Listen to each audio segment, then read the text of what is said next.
biz kamu çalışanları çalışanları da gelir vergisinden kaçınma adına her ay maaşımızı Kızılay'a aktarsak, Kızılay'da tekrar maaşımızı bize geri aktarsa ya da doğalgaz, elektrik, su faturalarını Kızılay'a bağışlasak, Kızılay Başkanı bizlere de kıyak yapar mı? Elbette böyle bir çirkin talebimiz olamaz. Kızılay kıyakçı ya da kaçakçı bir kurum haline getirilemez.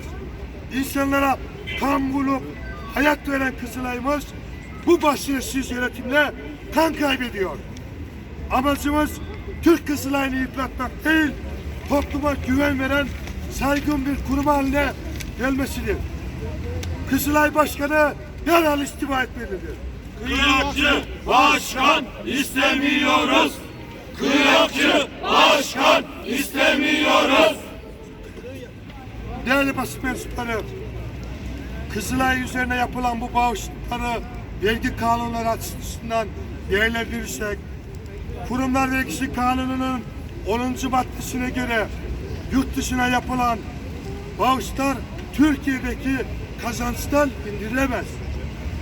Yurt içi bağışlarda ise %5'i kadar indirilir. Türkiye Kızılay Derneği'ne ve Türkiye Eksilen Cemiyeti'ne makbuz karşılığı yapılan bağış ve yardımlarında tamamı indirilebilir. Başkent Gaz Sermaye Piyasası Kanunu'nun 48. maddesine göre gayrimenkul yatırım ortaklığı sadece portföy işletmeciliği yapabilir. Dolayısıyla gaz dağıtım ve satış işiyle gayrimenkul yatırım ortaklığı aynı şirket bünyesinde toplanamaz. Gayrimenkul yatırım ortaklığı faaliyetinden elde edilen kazanç, kurumlar vergisinin 5. maddesine göre kurum kazancından istisna olması nedeniyle iki faaliyeti aynı şirkette toplayıp gayrimenkul yatırım ortak kazancını gaz dağıtım işinden elde ettiği kazançtan mahsup ederek vergi mahlağını azaltmak ve sıfırlamak kanuna aykırıdır. 213 sayılı Vergi Usul Kanunu'nun 3. maddesinde belirtilen vergilendirmede vergiyi doğuran olay ve bu olaya ilişkin muamelelerin gerçek mahiyeti esastır. Hükmüne göre bu işlem muvazzalı bir işlemdir, hileli işlemdir. Aynı kanunun 8. maddesine göre mükellefiyete veya vergi sorumluluğuna müteallik özel mukavelemeler vergi dairelerini bağlamaz.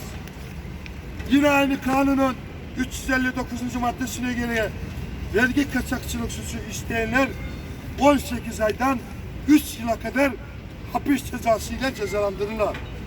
344. maddesine göre ise vergi ziyayına sebebiyet verenler hakkında, kaçakçılık suçu işleyenler hakkında 3 kat vergi cezası, iştirak edenler hakkında da 1 kat vergi cezası kesilir. Kızılay'ın vergi imtiyazlarından faydalanılarak kamu zarara uğratılmış, vergi ziyana sebep olunmuş, görev kötüye kullanılmıştır. Savcıları, vergi denetim kurulunu, gelir idaresini göreve çağırıyoruz. Kızılay'ın bütün hesapları incelensin. Sorunlar hakkında yasal işlem yapılsın. Buzdağının görünmeyen kısmına da bakmak lazım.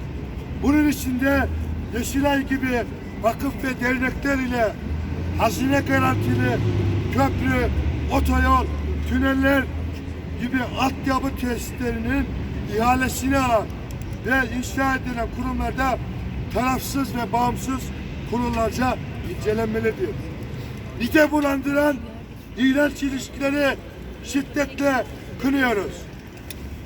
Yandaş ve sarı sendikalar toplu sözleşme masalarında tiyatro oynamaya, yöneticileri oldukları sendikanın mali kaynaklarını peşkeş çekmeye, milyonluk araçlara binmeye, kasasını boşaltmaya, çarçur etmeye devam ede dursun, Büro İş Sendikası olarak bizler Kızılay'ımızın eski itibarına kavuşturma adına Cumhuriyet Savcılığına suç duyurusu bulunduk. Evet, avukatımız bu yapı üzerinden Cumhuriyet Başsavcılığına Başkent Doğalgaz ve Kızılay yetkilileri hakkında suç duyurusu bulundu. Bu işin sonuna kadar sahipçisi olacağız. Göz bebeğimiz Kızılay'ımıza, Cumhuriyet kazanımlarına, Atatürk devrimlerine sahip çıkmaya devam edeceğiz. Kızılay bizimdir, bizim kalacak. Kızılay bizimdir, bizim kalacak. Kızılay bizimdir, bizim kalacak. Kıymetli basın mensupları, İstanbul kanalı için çok güçlü devletiz. Kendi imkanlarımızla yaparız diyen, 200 milyon lirayı Ukrayna'ya bağışlayan, ancak Elazığ, Malatya depremzedeler için 10 TL'ye muhtaç olup biz bu parayı da bağış yapmaya utandık. Ancak Kızılay üzerinden bu parayı milletten toplamaya çalışan bir hükümetimiz var. Kızılay'ın istediği 10 TL SMS'e güvenmeyip yaptığı sosyal yardım çalışmalarını takip ve takdir ettiğimiz Halit Levent'e İBAL sorduran toplanan deprem paralarını hiç eden sistemin nesi yeni Türkiye'dir? AKP hükümetinin uygulamış olduğu yanlış ekonomi ve siyasi politikalar sonucu yoksulluk, sefalet içinde yaşamaya mecbur bırakıyoruz. Kamu emekçileri olarak pahalı doğalgaz yerine tezek yakarak ısınmayı tercih ediyoruz. Bir taraftan da acaba hükümet ineklerin kıçına saat takar mı diye de endişe etmekteyiz. Kamuoyunun bilgisine saygılarımızla sunuyoruz. Emekçiyiz, memuruz, Yolunacak kaz değil. Emekçiyiz, memuruz, yolunacak kaz değil. Emekçiyiz, memuruz, yolunacak kaz değil. Çakmağı verir misiniz? Başkanım bir saniye. Başkanım. Pankartı bir değiştirelim. Bak bu oldu mu haberlere girmez. Yapıyor ya orada. Tamam değiştiririz. Şunu değiştirelim, evet. O daha güzel. Arkadaşlar, Şu oldu mu? Kazaniye dur. Ha, Bence bir sabah. tamam. arkadaşlar bir konfederasyonumuz genel başkanımıza bir söz verelim. Sayın Mehmet Baluğa bir kelime daha söylemişti. Yeşil. Tamam. Şöyle tut da bir eldivenimi giyeyim ya. Buyur arkadaşlar buyur. Çakmağımız nerede? Değerli arkadaşlar. Bir dakika yapmayalım. Bir dakika. Sakin ol Fazla abi, sen de habersiz yapmayın. Ben çağırayım sana. Hanım sobayı yakalım hanım üşüdük. Oo, çok soğudu hava. Herif ver şu çakmağı. Evet, değerli arkadaşlar. Yakmıyor başkanım. Orayı çek orayı. Tamam. Konuşsun ondan sonra. Yakmayın.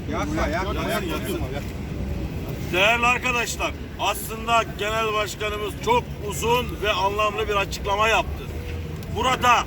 Burada ülkemizin bu kadar sorunu varken Kızılay'ın başkanlığın yaptıklarının ortaya çıkması ve Anadolu tabiriyle pişmiş kelle gibi suçunu itiraf etmesi, yani kısacası bunu açıklayacak söz bulamıyoruz. Özellikle devlet, doğalgaz, elektrik, su gibi faaliyetleri kendi belediyeleri üzerinden ve devlet kendi üzerinden yapmalıdır. Vatandaşı Başkent Gaz, Enerya, Sinerya gibi çeşitli gaz şirketlerine mahkum etmemelidir. Kızılay'ı biz çocukluğumuzda, dedelerimiz çocukluğunda okul harçlıklarından verdikleri küçük paralarla ayakta tuttuk. Biz Kızılay'a yandaşın yalandan bağışını istemiyoruz. Türk Kızılay'ını Türk halkı ayakta tutmayı bilir. Ama yöneticilerinin yaklaşık 30'ar bin lira maaş aldığını, bu ülkede milletvekillerinden bile fazla kazandıklarını da unutmamak gerekir. Garibanın, okul çocuklarının, yurttaşlarımızın bağışları yandaşa makam arabası, koltuk ve maaş olarak gitmemelidir diyorum. Kızılay Başkanı'nı bir kez daha istifaya davet ediyorum. Evet, sobamızı yakalım. Hanım sobayı yakalım üşüdük hanım. Hadi yak. Çakmağı ver. Elimiz de tutmuyor soğuktan.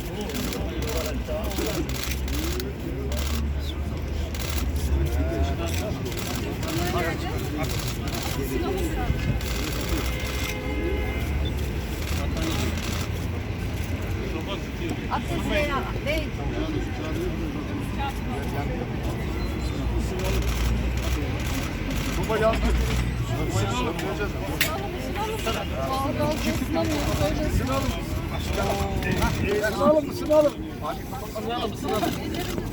Düşürdük.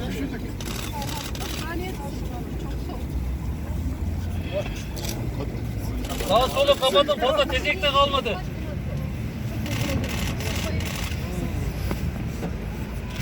Bebelerin odasını da açarız. Gazımız var hanım.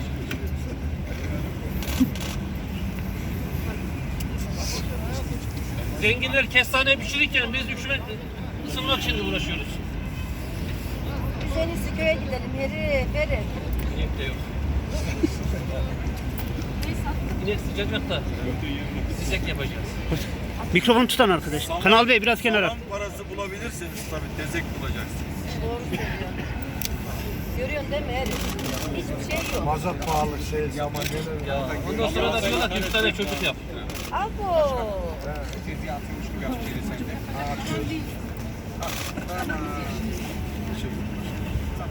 Evet arkadaşlar teşekkür ederiz. Baktık görüntü almak istiyor musunuz?